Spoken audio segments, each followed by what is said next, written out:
Guys ready? All right. Like to call this meeting of the Community Service and Public Safety to order, Monday, August 7th, 10 a.m. And Kim, are we in compliance with FOIA? Are. Right, and if you would like, please join me in the Pledge of Allegiance.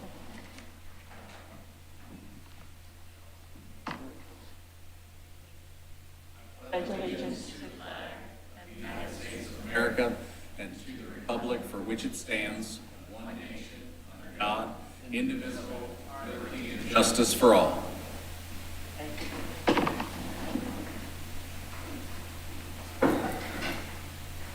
And we have a motion to adopt the agenda, please. So moved. All in favor? And approval of the minutes. Are there any changes or deletions to the regular meeting minutes of June 12th, 2023? I move adoption, Second. sorry, approval. All in favor? All right, are there any citizens who would like to address the town council committee, Community Service and Public Safety Committee today? Had one submitted, called to cancel yesterday, but I just want to call him just to make sure. Carl Braden. Oh, Okay, thank you. And any new business. So we have a discussion and presentation of the Broad Creek Public Service District.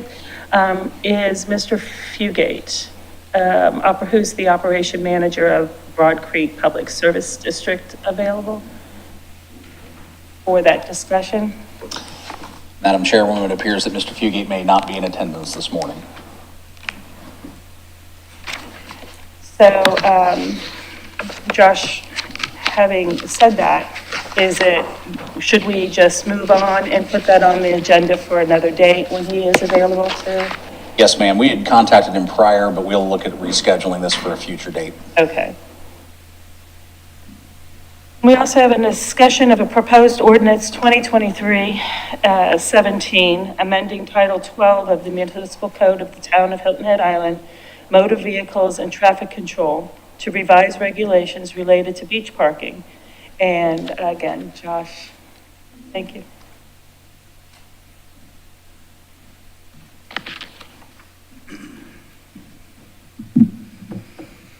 Good morning, Madam Chairwoman, members of the committee. I'm just going to tee this item up and then I'm going to hand it over here in just a second, but this is our continuing discussion with regards to paid parking within our beach parks. Our goal here today was to hopefully pick up the discussion from the last time that had happened with this committee, to bring back information that had been requested, kind of outline that information on we kind of organize it by buckets. So we've got several different buckets that they're going to go over with you today.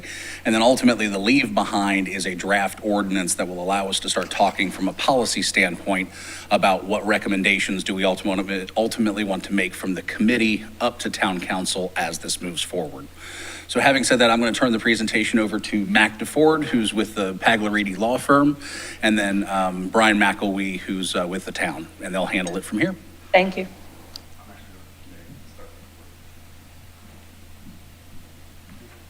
Good morning. I'm Brian McElwee, Director of Public Projects and Facilities. I'm going to tee it off real quick before Mac. Jeff Bucklew gave this presentation last time, so I'm not going to rehash it, as nothing really has changed from an operations standpoint, but I did want to give you an update on our capital improvements. We have installed with PCI, who's managing the program, we've installed all the parking space sensors in all the beach parks that are going to have the paid parking. We've finished installation of the license plate readers, which will obviously scan the license plate, and that's going to serve as your pass moving forward. And they've also installed the gates that will, restrict access to the parks, but we have not installed the gate arms. So nothing will go operational with that until the ordinance is approved. And we're having a little bit of an issue with the solar power to those gate arms and license plate readers. We have too many, it's good, we have too many trees that are blocking the solar panels. So we're looking at providing some hardwired electric to those to those services. Other than that, we are getting ready to install some resident parking signs at Dreesen Beach. We're actually meeting later this afternoon to put those in. We have the signs ready to go for the pay to parking. So once the ordinance is approved, we'll be able to put those in. And then additionally, we are getting ready to kick off it's a parking app that will show you where the parking spaces are available throughout the island. So as you come on, you'll say, okay, Coligny's full, I can go to Dreesen. It'll show you where an open spot is. And that app is called Modi. And we had a good kickoff meeting a few weeks ago, and I think that's getting ready to be available for a demo soon. So other than that, that's kind of where we stand from a capital improvement standpoint. If y'all have any questions, I can kick it over to Mac for Have to communicate digitally, so, okay. And then I think it'd be good for us to know a little bit about the experience this past summer, since it's the first summer that we've had our new contractor in. I think there's 6,000 plus pass holders. So pretty good to not have that many, complaints with that volume of. About Islanders Beach. Tell them that's fine, we just can't let them park there on Farley Field Road, so, but, At Coligny, or any place else you want to talk about. well, currently, we're just issuing warning tickets, so it doesn't have the desired effect that it probably would have, because unfortunately, some people have gotten a few warnings and they're realizing that, that does go to Islanders too, it's a work truck, and, we've left citations on there, we talked to him when he comes in, he's like, oh yeah, I'm gonna pay this time, and he maybe throws a quarter in there, but by the time we get there, it's expired. And do we have a way currently of counting the number of folks parking spaces being occupied, for instance? Can come in and find a spot to park. And as I recall, I think the current hours are 6 a.m. to 9 p.m. in all of our beach parking spaces. And so do we still see after 9 p.m. on To installing electric charge machines for electric vehicles. Currently, I don't know if Jennifer's here. I don't know if we have anything planned for any EV stations at. I can't hear I'm you not sure now. if we have anything planned for any EV. The island as they become part of our community. So I think that's an important piece of it all. Moving on. Anything else, Steve? No, Alex? Pricing for those detailed questions. I had a lot of those. But ultimately, I wanted to understand a little better as to when the cameras are going to be functionable, 6 a.m. and say 9 a.m. But what's the ordinance that has a fee structure associated with it? I'd like to have a little bit more concrete answer as to the activity that's happening at certain hours and at certain parks. I think it's important information that we'll need moving forward. Can Yeah, obviously, once the cameras are up and running. So I guess a lot of my questions are a piece of information to have. if we come back before you, we'll have some data next Okay. time. So. And will these readers also be installed at Coligny? No, and that'll direct them to pay, and then it's linked up with our system, so when our enforcement officer goes through, if they scan a plate, it's gonna. Cars, they have no further Right. need to interact in any way. Exactly. And when we're ready to go live with that, I would like to come back and give you a demo where we could plug in a phone and just show you. It's really. Loud and clear, us is one to effective. What those parking lots, and they're unclear, us is one to effective. What those parking lots, and their carrying capacity. Demand and variable pricing, and there's, essentially, we can tell it, this is what we want and this is when we want it, and they can make it happen. So what we'll ultimately need is some direction from the committee and ultimately to council is, what do you want to see? Do you want to see paid parking for special events? Do you want to see free parking for special events? We can make any of those happen. We just need to know which direction to be pointed in. Okay, thanks.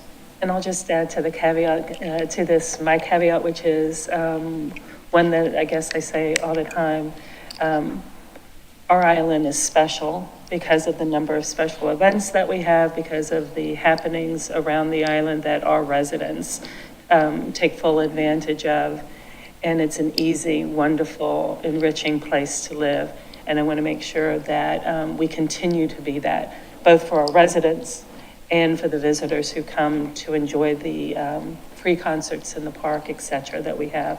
And so I think we need to touch lightly on that type of activity that happens. But that's my perspective right now, so just make sure that we're protecting our residents.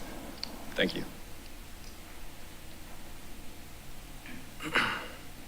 Okay, so we've discussed hours of operation. Currently, it is 6 a.m. to 9 p.m. during the summer hours, or summer months, and then the winter months from 6 a.m. to 6 p.m. So we can continue to maintain that standard, or we can change it. Hours can be set by the town council for each specific paid parking area, or it could be applied across the board. So that's just another policy consideration that we'll be looking for some feedback on. Sorry, Madam Chair, a couple things on that. I think the data will help us make that decision, whether or not it's to be a general one, summer, winter, and when is this?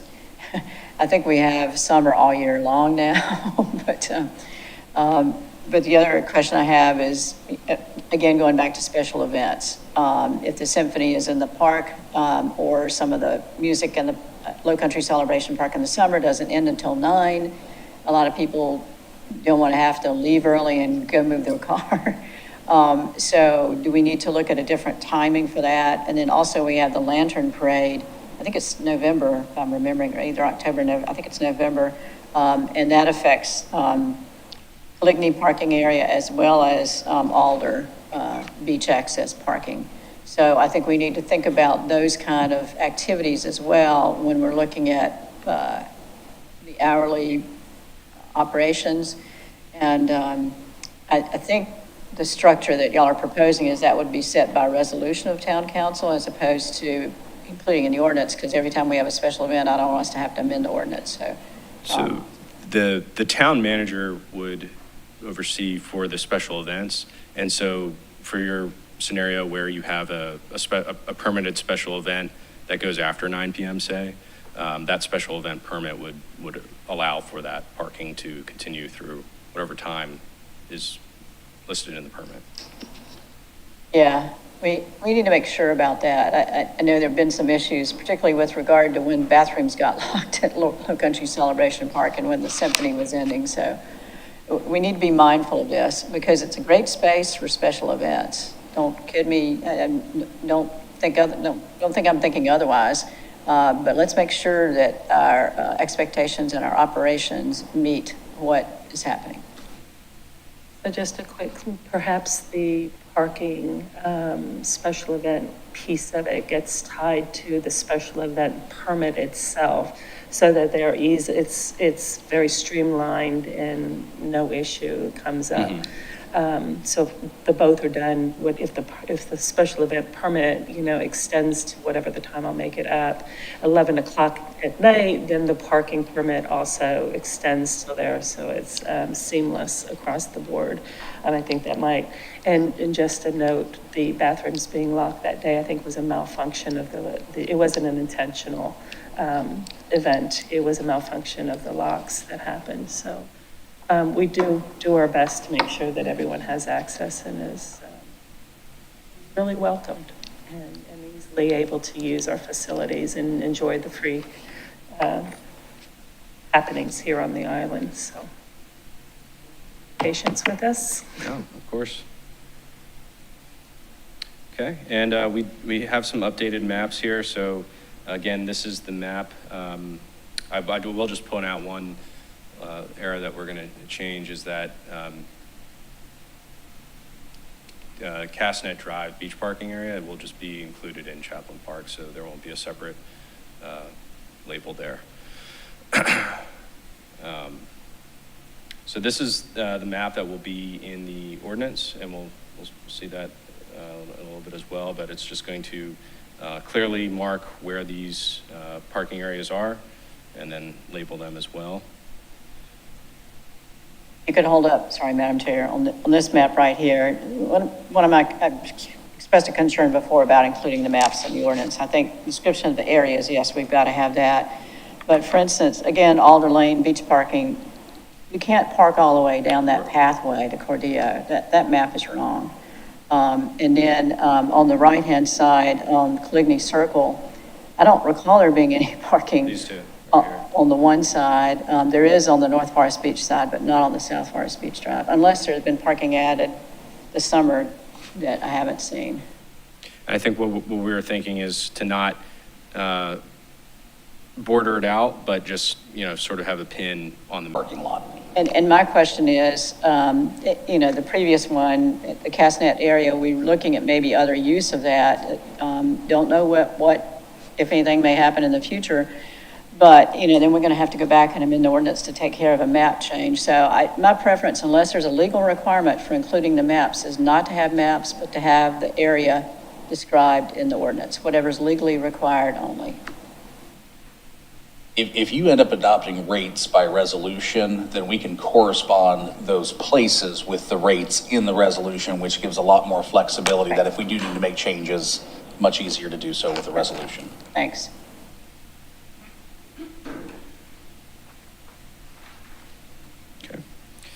And we just wanted to provide you and for the public with the current paid parking rates and paid parking areas. So we have that information up there. Again, the hours of operation are 6 a.m. to 9 p.m. during the summer and 6 a.m. to 6 p.m. during the winter. And then what we'd be looking at is bringing in these 3 additional paid parking areas: Chaplin Park, Coligny, and Fish Hole Beach Park.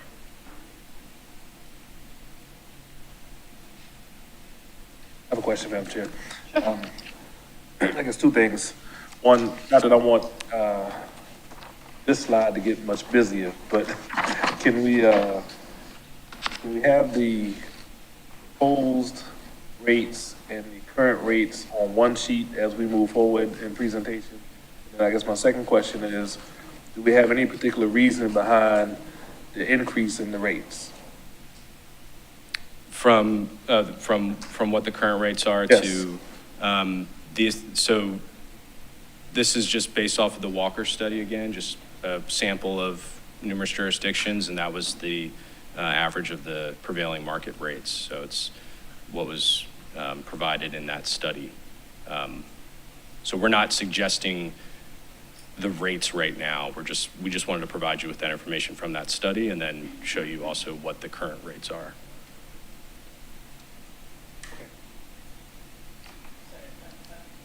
Sorry, going back to Mr. Gruber's introduction, you're looking to us today to give direction on the ordinance, and then later we would consider the rates. Is that what I'm hearing? So ultimately, we'll need guidance on all of it. We're just trying to incrementally focus our discussion down from this big, wide open theoretical paid parking, not paid parking, down to, okay, now let's look at location. Yes, no paid parking. All right, if yes, how much, when? That's kind of the analysis. And so I don't know that we're asking for any specific policy direction today, but our thought is by having a draft ordinance that might help us kind of narrow down those issues, like I said, into those buckets, and then we can take up hours of operation, places, rates to be charged kind of sequentially as we narrow down that discussion. I think it's a tremendous amount of information for everyone as we're moving closer to some sort of implementation for folks to become very familiar and to really think through the information, for additional data to be accumulated before that we can come to any conclusions on next steps. But next steps are what we have to get ready for.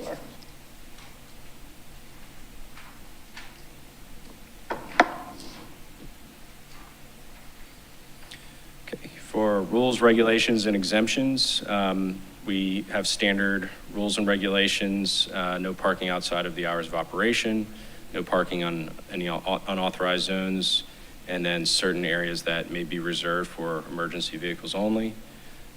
Exemptions, again, for emergency vehicles, vehicles of disabled persons with the appropriate placards or license plates, and any town officials engaged in their official duties.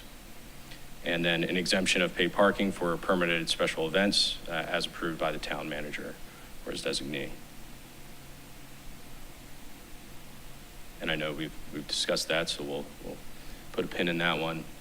I think in previous discussions, we've talked about the penalty approach, and it sounds like there was consensus with a graduated penalty approach. So this offers a proportional response to violations, gives individuals a chance to correct their behavior before facing stiffer fines. And so this is just an example.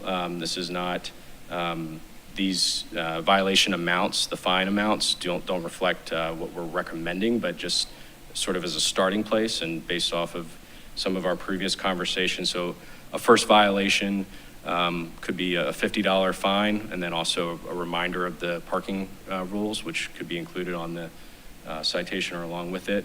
A second violation would increase to $100, notice of potential tow or immobilization. And then the third and subsequent fine would be $150, and then your vehicle could be towed or immobilized at the vehicle owner's expense. While you're on there, if I might, I'm looking at my notes from March, and I think both the chair and I said we don't need to go to the fourth level. Tow it at the third, so thank you for changing that. Increase the amount on the third, thank you. Yes. And then I just wanted to put a note in there, just because this is an administrative penalty. However, if anyone tampered or tried to destroy the paid parking devices, that would be dealt with under the town's general penalty provision. So that would be a misdemeanor, not be subject to this administrative fine. And we have some parking violation fees in other jurisdictions, just to provide you with some additional information. So kind of a little all over the board. Folly Beach is a $60 violation, and then those penalties increase on the 31st and 61st days if they're not paid to $70 and $120. Sullivan's Island is just, it's under their general penalty provision, so it's up to $500. Isle Palms is $100, and then $150 after the 31st day. Myrtle Beach is $30, and then Tybee is not more than $1,000. One of the aspects in this slide that we don't have in the one previously that was being, is a late payment penalty. And I think we all can remember discussions about folks receiving a parking ticket or whatever the case may be, and thinking, well, for $20, it doesn't bother me at all, and moving on and no consequences thereafter. So I think that knowing that that's something of a history, perhaps we need to think about a late payment or something structured after initial citation. Yes, ma'am. And yes, and we can absolutely include that in with the ordinance and have that included after 30 days or 60 days. Okay, and then the appeals process has not changed. We have I know that we discussed before about some example appeals criteria, what could trigger an appeal.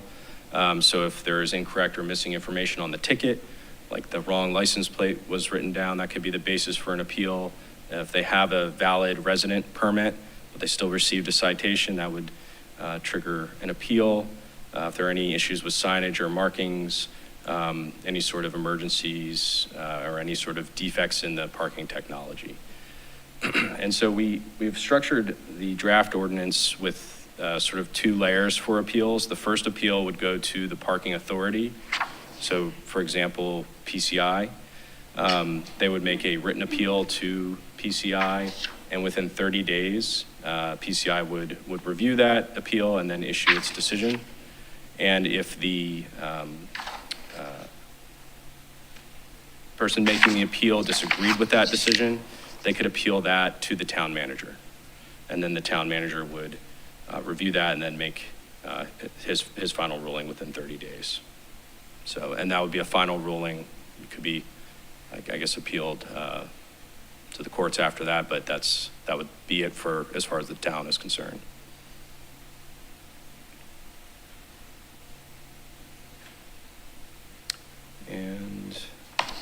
I do have the ordinance if you want to, I think it's,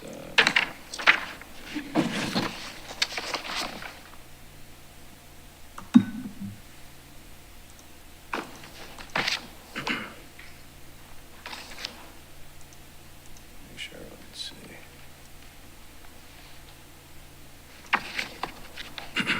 Okay, so in similar structure to what we saw in the PowerPoint, we have the purpose and intent statement, which is the first section. Same language as you saw in the slides, definitions section. And then these would be the designation of the paid parking areas, with or without the maps.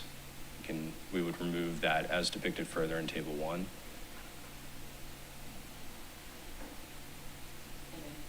Pardon me, adding definition for primary residency or whatever the term is Yes, going yes, to be in so there. that would be included under the definition section. We would be including that there.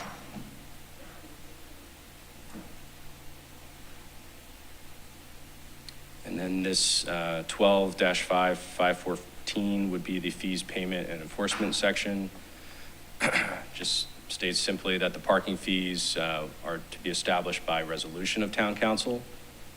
Any person who parks a vehicle in the paid parking area must pay the fees as specified by the parking authority. And that payment shall be made through the designated payment mechanism installed by the parking authority.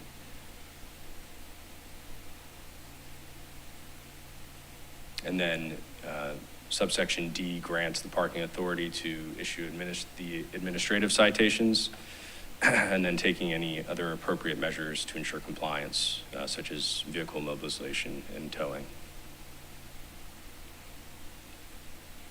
And then here are the exemptions, all the ones we talked about. And then one we got into a little bit further is for permitted special events. And so how it's written right now is the town manager may establish additional exemptions during permitted special events. So that gives the town manager a little bit more flexibility depending on the nature of the event for what those exemptions would be. So we could, keep that as is or further explain that in the ordinance.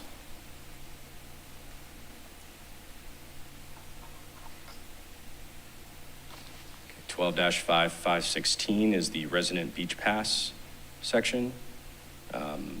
And again, we would be defining the primary residency definition in that section.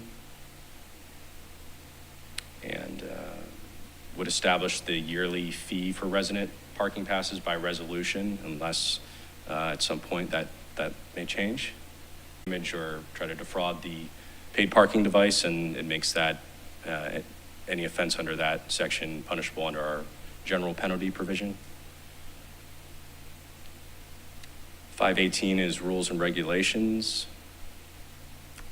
Same as we saw on the slides, no parking outside of the hours of operations, no parking in parking zones or in any areas marked for emergency vehicles.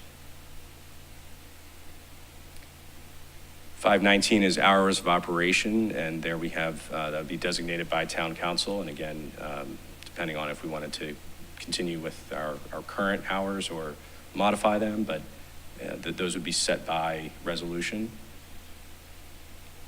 And then we would have the hours of operation posted at the parks.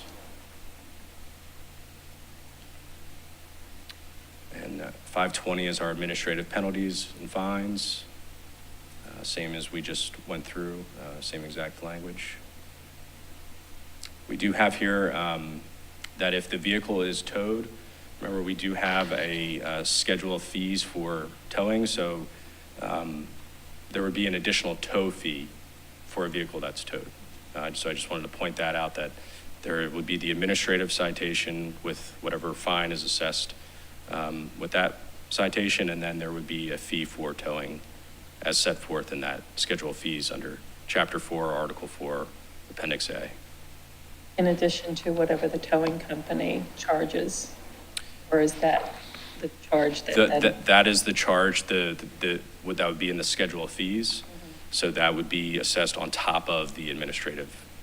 No other fine. charges, the towing company couldn't come in and say, there's $100, you know. Point in the process you come to retrieve your vehicle. So if they show up and they don't have to hook it up, I think it's $75. If they show up and hook it up, it's $125, and then if they actually tow it away, it's $175. So it's graduated, and again, I don't recall the specific numbers, but that's the way the system's set up. That's a program and a fee structure that is contracted annually with the tow companies that have been So- approved, or how? Because it's in our code, it applies to every non-consensual towing that occurs on Hilton Head Island, be it generated by the town or be it generated by anybody else. Thank you. And maybe, Madam Chair, your question relates to storage fees. So if a car is towed and it stays there for several days before it can be released, then in addition to the fee to tow it, there's a storage fee. Correct. And in the schedule of fees that Mac referenced, we specify when does the storage fee begin, and then what's the maximum daily storage rate that can be charged. I think like the other document that Chairwoman Bryson mentioned, it'd probably be a good idea for the committee and all council members to just have that again in front of them so that it's fresh in their minds. Okay.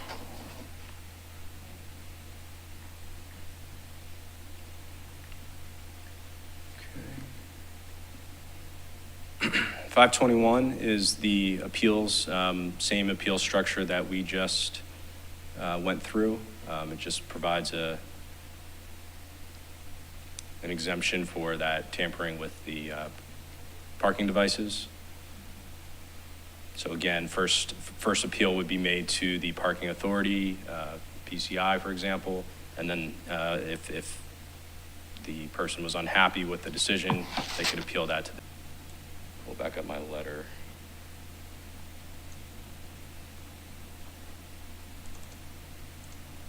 This is some additional information that we are requesting of the committee, or even just discussion, just to, further drill down on hours of operation, which I understand we want to gather more data, so we have sort of the direction that we need to go into to bring that to you.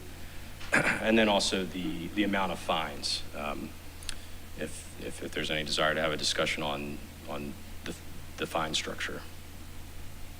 Are there any specific questions related to those 2 points that Mac brings up? The hours of operation, those are, I would separate it into a couple of things, but first, 6 to 9 p.m. are the hours that we have, and then for the summer hours that our parks are open, and winter hours are 6 to 6. Is there any need for any discussion about changing that? And keeping aside the idea of a parking, when the parking begins. So folks may get up to go see the sunrise, stay late for the sunset, whatever the case may be, but never be there in the morning, leave, 6, maybe 8 o'clock, whatever.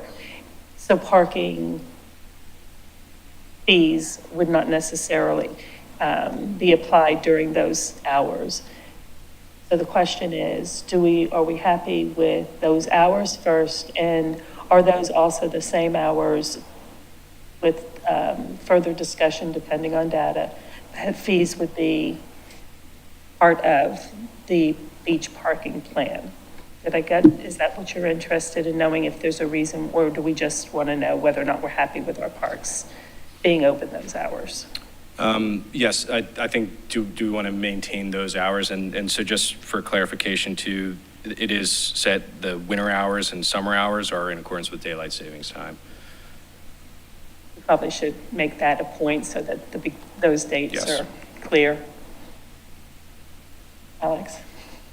Yeah, I've got a couple questions for staff, but to the point that you're asking us, to me, the ordinance doesn't have any significance without the fees associated through resolution. So to me, the two need to be packaged together at some point. So I'm reluctant in being able to give you an answer as far as hours of operation, at this point, without having the data to go along with the resolution that we will be attaching with this document. So, you know, to me, the hours are sort of a moot point at this point without the data.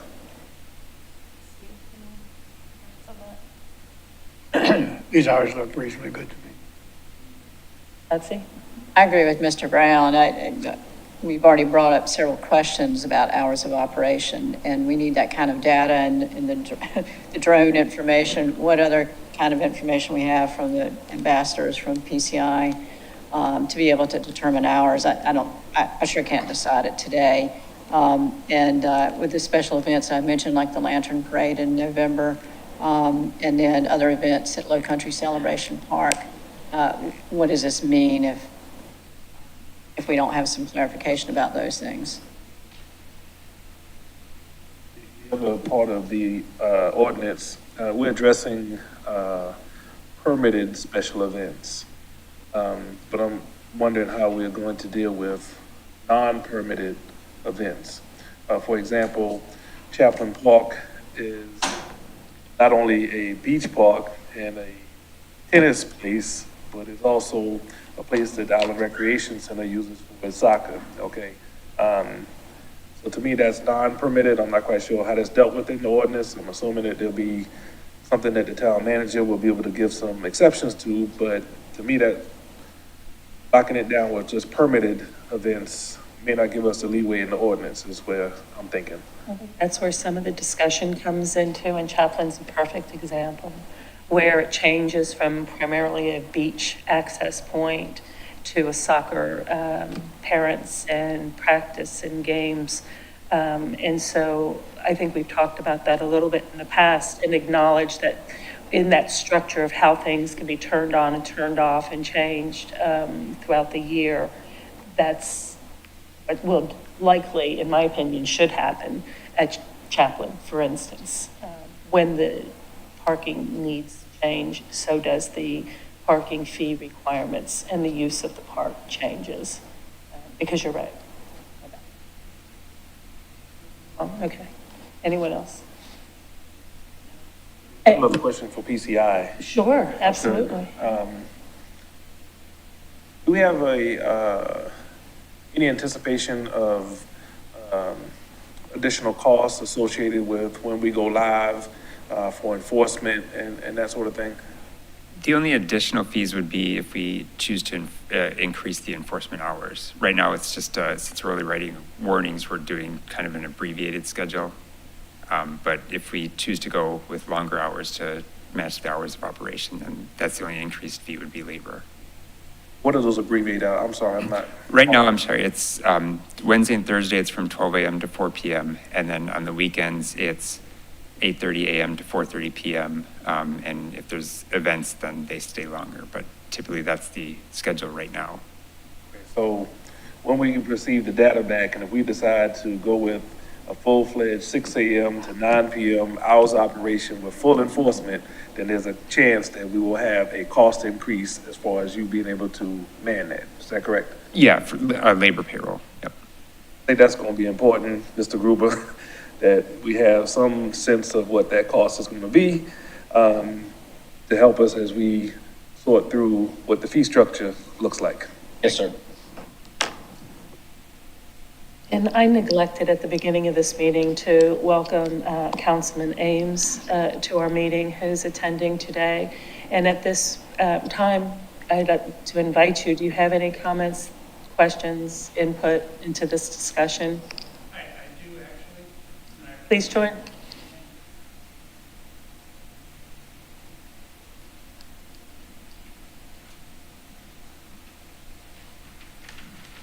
Thank you, Madam Chair. Appreciate that. Welcome. Data is important. I agree with that. And a question that comes to mind right off the bat is the number of days of the year that Coligny parking lot is full or other beaches are full, because I think that would begin to generate some line of approach to the fees that we're going to be charging, the operational costs involved in that, and whether or not in any stretch of the possibility that we would want to use pricing as a disincentive for one beach or another. For instance, is there any rationale why a higher price per hour would be appropriate at Islanders as opposed to Dreesen, just as an example? I think that we all want to have this be a balanced budget, so I think that that whole issue of number of days that we're going to be operating at full capacity is something we need to know fairly soon. I'm going to raise a issue that came up at the very start of this kind of discussion. And I remember that there was some pushback from off-island communities about the way we projected the discussion. So I'm just being cautious here. We have island employees who live off-island. And I think that is a subject that needs some thought. And even the broader subject, and I just am bringing this up because I think we need to have a thoughtful process to get us to a conclusion, and that is, do we offer any non-resident off-island passes to the island at some price? One thought about the hours, I think that in your conversations you came up with, there's some people who like to go to the beach to see the sunrise or stay to see a sunset. So if you're using the language of time to daylight savings, I would say 45 minutes before or 45 minutes after, just so that you allow citizens that pleasure. And then lastly, I noticed in the presentation, in one case where Barker Field was attached to Fish Hall. And operationally, I think at this time that's unnecessary. I think Barker Field is a place that if people want to park there and walk all the way to the beach, that's fine. So that's just a reaction I have, having been out in that area, that maybe the committee would want to pull that Barker Field out of the equation. Thank you very much. Appreciate it. Thank you. And that point, they're all good points, but that last one in particular hadn't occurred to me.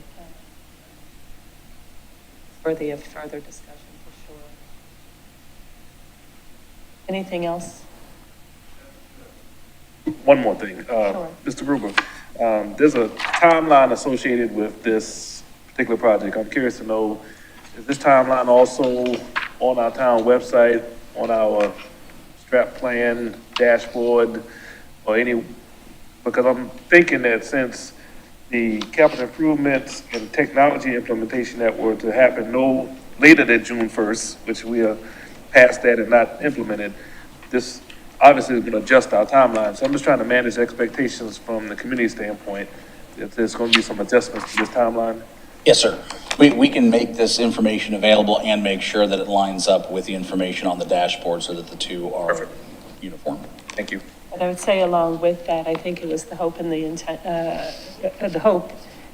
intention to make sure that everything is in order and up and working as intended before we begin the next season, beach season, coming up, 2024. Is that correct? Yeah, I can tell you, kind of our internal goal is to have the outline of the program adopted and in place by the end of the calendar year. That way, there's a couple of months that we can make sure that it's, kind of that soft test before it goes live. And then that way, before March and April of next year, it's in place and ready to go. All right. Thank you. Thank you. All right, and the next new business item is discussion of appointments of a town of Hilton Head Island representative to the Military Enhancement Committee of Beaufort County. Mr. Gruber.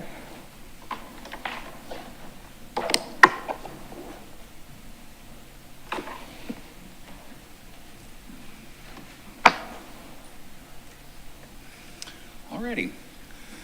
In the materials for today's discussion, you will see that the town received correspondence from Ian Scott, President and CEO of the Beaufort Regional Chamber of Commerce. The Beaufort Regional Chamber of Commerce is the entity that created the Military Enhancement Committee. And it was formed primarily for the purpose of supporting the military installations that are present within Beaufort County, protecting those because it overall provides economic benefit to the entire region, having those installations in place and making sure that they are protected from any kind of discussion such as a base realignment commission, base closings, things like that.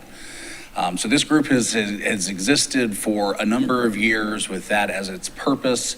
And they have contacted the town and inquired if we would like to appoint somebody to sit on their body on behalf of the town. And so in the materials that you have here, you have a list of the current membership, what those membership positions represent in terms of appointments. And then ultimately, if the town does desire to make an appointment, then we'll discuss the actual names for that appointment in executive session. But we wanted to bring this forward in terms of the request itself, the nature of the request, what the organization does, and answer any questions that you may have. That way you can potentially make a recommendation to council regarding this request if you have one. Any questions? Alex? Okay, thank you. Josh, I guess first, do we know how long this committee has been in existence?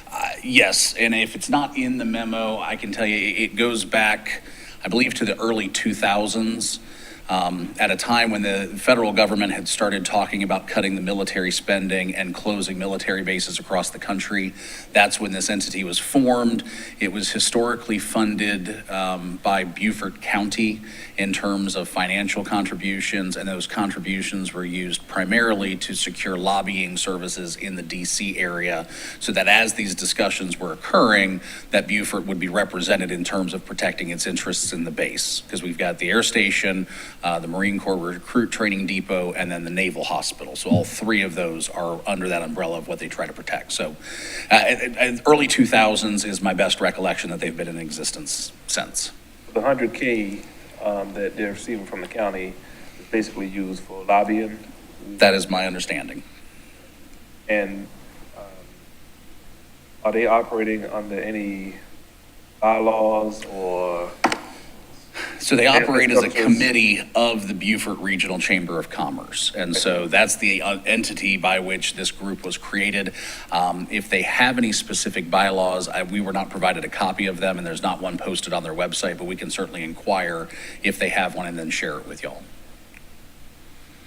And I guess the only other question / comment that I have here is, and I understand the significance of it, and we definitely want to make sure that military bases stay as part of our economic drivers here in the county.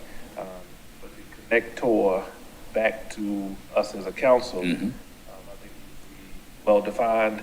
If they don't have a operational structure at the moment, then I'm not quite sure that I understand that completely. So that's something else that I'd like to see in place. Yes, sir. We'll ask for that. So that document, I agree, it would be important for us to have, to know exactly what we're asking folks to be part of. So that's one thing. And before I speak, I'm going to ask the rest of the committee. Steve, do you have any thoughts or comments? Patsy? It helps. I did see your record early 2000s. The cover letter from Mr. Scott says founded in 2003. It's public-private partnership auxiliary committee of Beaufort Regional Chamber of Commerce. Has the town ever had a representative on this committee? To my knowledge, no. There are other cities or towns who also have had or currently have. I finally got the internet to work on my iPad here. It looks like Port Royal has a representative. Beaufort. Then there's some other organizations which have representatives. Do you know how they go about choosing their representatives? So my understanding is the mayor makes the appointment. At least that's what was indicated to us in the letter that came over from Mr. Scott. And I think it makes a little bit of sense in that both the Marine Recruit Training Depot and the Naval Hospital are within the municipal boundaries of Port Royal, and the air stations within the municipal boundaries of the city of Beaufort. So I understand that's why I think both have representatives on there. Beaufort County, of course, has representatives. And then I will say that the Greater Island Council has 2 representatives currently on this body, at least based upon what was presented to us. Has Bluffton had any representation, do you know? To my knowledge, no. Do we know how the other municipalities go about, or how the mayor of those goes about, are there applications requested, or do we know the process? At this point, we don't know the process for any of the specific municipalities. If there is anything set forth in the bylaws, if we request a copy of that document and it does exist, we can provide that. Otherwise, we can contact those municipalities and ask them how they go about making the appointments. If I had to assume at this point, my assumption would be that ultimately the mayor either unilaterally makes the appointment under their prerogative, or they discuss it with council similar to what we do here. And then ultimately the mayor makes the recommendation, but it's as a result of a concurrence of council in that request. Sounds like we need some more information before we can figure out what, if anything, to do, so. Are they, do you know if they are having regular meetings of any sort? At this point, I think they do meet regularly, and they do prepare an annual budget that they submit to Beaufort County. Now, the frequency of those meetings, I don't believe it's very frequent. Again, unless there's a threat to the bases, I think they're kind of more in a passive, let's kind of monitor and make sure we're ready in case anything comes up. Maybe we could ask for some, like the minutes from the last year or so. Absolutely. If there's only one set of minutes, maybe ask for 2 years. I don't know. We can certainly ask for those. Well, I think in general, what we've heard is we need additional information. So as that comes in, I would say we don't need to wait for the next meeting to receive it. Just if it could be sent out, we will have a better understanding and maybe can move it quickly through. But other than a representative, they're not asking else for anything else, right? At this point, no. Yes, so I'll be reading between the lines with regard to that. Thank you. Also, while you're here, the next new business agenda item is the discussion of an appointment of a Town of Hilton Head Island representative to the Beaufort County Sales Tax Advisory Committee. Mr. Gruber.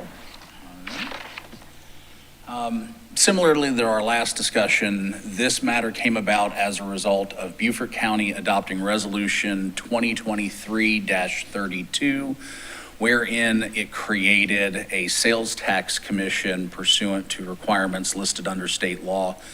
And so we've received this correspondence. They've advised that they would like the town to consider making an appointment to the Sales Tax Advisory Committee. The committee will consist of 6 members, 3 of which will be from Beaufort County Council to represent the unincorporated areas of Beaufort County. And then 3 appointments would come from municipalities within Beaufort County. And they're using the formula set forth under the statute, which is to primarily look at population and sales tax point of collection. And those 2 things come together to identify who has representatives. And so what they're calling for is 1 representative from Hilton Head, 1 representative from Bluffton, and then a joint representative from the city of Beaufort and the town of Port Royal to serve on this 6-member committee.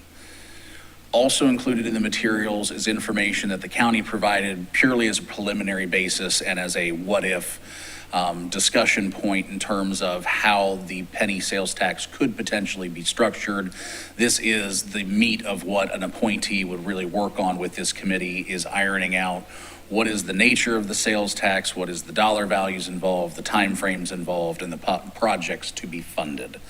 And so, again, as an example, that information was included, but it is subject to the committee going through the process and making a formal recommendation to Beaufort County Council, who would then be in a position to consider actually calling for a referendum in the November 2024 election. Questions? Alex?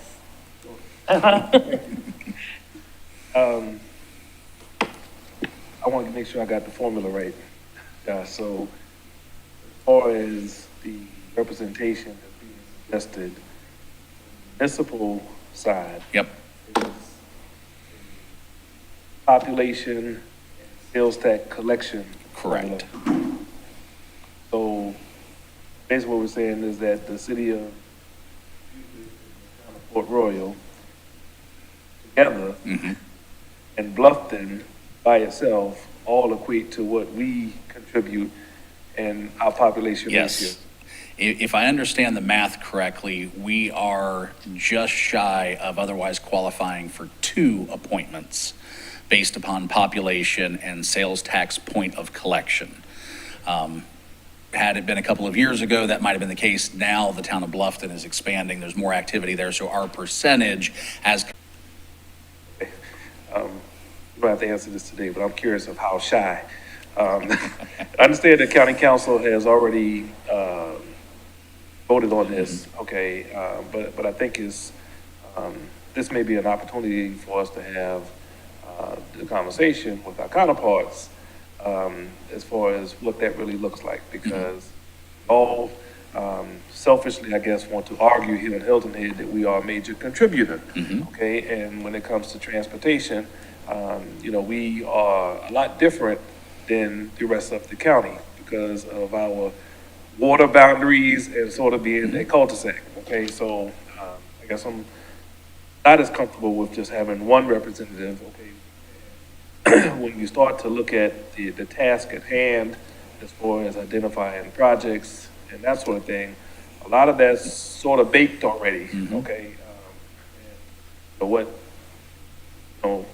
influence one person may have, I'm not quite sure what that looks like. So I gotta say, I got a little hesitancy on this at the moment.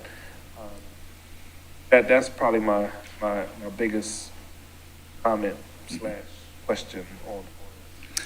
we can certainly get you the data. My belief is it comes from the census figures, and then it comes from the Department of Revenue in terms of, they're the ones that collect the sales tax. And so my guess is we can certainly provide that data. But to your point, the county's already adopted the resolution. They've already created the committee. It now exists going forward. And frankly, we got notified after they had already adopted the resolution that our requested participation was going to be forthcoming. So. Fair to say that the primary purpose of this committee is to sell the sales tax effort to the community. I think the fact that they've highlighted that they don't want elected officials and they don't want staff to be the representative should the town make an appointment is probably reflective of the desire that whoever is appointed, assuming that it goes forward and county council puts it on the ballot, that person would have the knowledge to be able to go out in the community and explain the program to folks from an educational standpoint. That's it. Yeah. Several questions about this. One comment we've already talked about is the timing of it. Their resolution was adopted June 12th. It looks like the letter to the mayor was July 21, I think it was, and here we are. I'm very concerned about this committee's role in being an advocate for a referendum. I know that if we were going to schedule a referenda, we shouldn't even be appointing people to the committee. So I'm not quite sure how the county can do it. And so I'm very concerned about our legal participation, if that can be sent back to the town attorney. I certainly don't want to even entertain thought about this until we address that question. So No, it's not our referendum, but, but I don't want us to get into any kind of trouble. Correct. And we actually did a great deal of research on this back when we were looking at the municipal local option sales tax back in 2022. And ultimately, it's a fine line, but there is a line between advocacy and education. And what the State Ethics Commission will tell you is that education, the who, the what, the when, the where, the how, is absolutely permissible because you have to be able to inform the electorate before you can ask them to vote on something. Advocacy, however, is strictly prohibited, and advocacy is that if you see issue 8, vote yes on issue 8. And that, by any person who would be a part of this group, any one of you, that becomes very difficult because of the restrictions that are in place with regards to advocacy for referendum items. Yeah. I'm very concerned about that fine line. So I think maybe, I would suggest that at our next town council meeting, we discuss it in executive session with our town attorney before we proceed. That's a fine suggestion by me.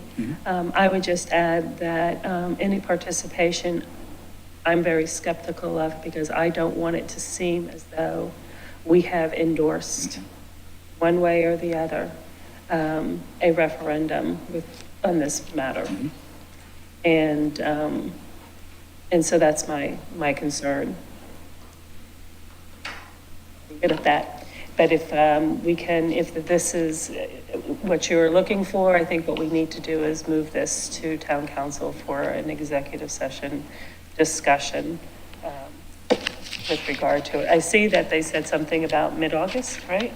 That was their request, to have an appointee by mid-August, and I think in their rationale, they would like to have this before county council prior to the end of the calendar year. That way, if there is something that is going to go forward, that leaves them ample time to try to then educate the public about the aspects of what's being requested prior to the November election. So it's one of those things, they can't compel us to make an appointment, but they had requested that if we can make one, to make one by mid-August, that they could continue to convene and iron out that. But It's a double-edged sword, because on the one hand, if it's going to go forward, you want to have a seat at the table so that you can try to make sure that the island's well-represented and in projects that we have needs for come out of that process. But you're correct, there's also a perception then that whatever comes out is something that you support, and that may or may not be the case. And that may be on the after, the school bond referendums had some challenges, and then they had an advisory committee on the front end, but it had to do with regard to which projects were undertaken, not whether or not referendum should be adopted. And that's a key difference. And then there's a committee, as I understand it, from the school bonds that now is looking at the projects about how they're being completed.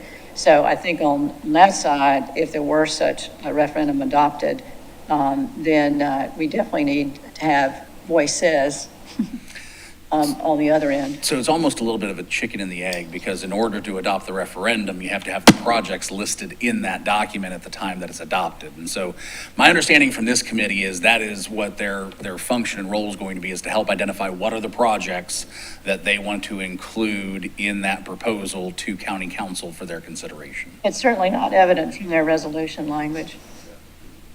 The current list of projects that they have, Josh, did that come through a particular committee at the county level? Do you know? At this point, I think it's probably just county staff. That's essentially where this list was generated, is from their knowledge, their experiences. But as I'm understanding it, it's not referencing specific CIP budgets or anything that's formally adopted by other parties. It's just what their staff put together for illustrative purposes. all right, thank you. Thank you.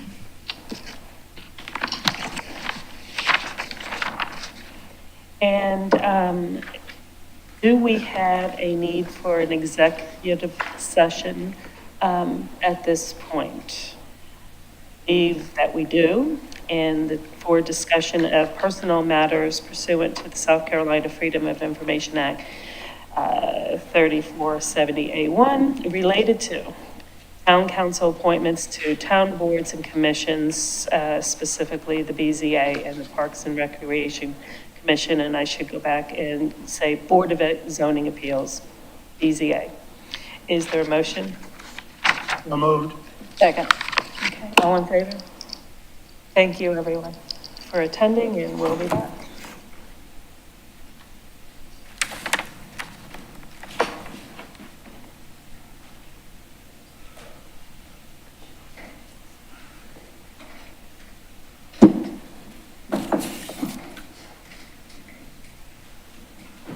Melinda.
everyone for your patience.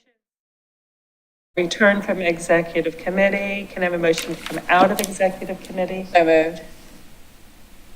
Second. Second. And Let's all make in sure- favor? Madam Chair, let's make sure our clerk is ready for us.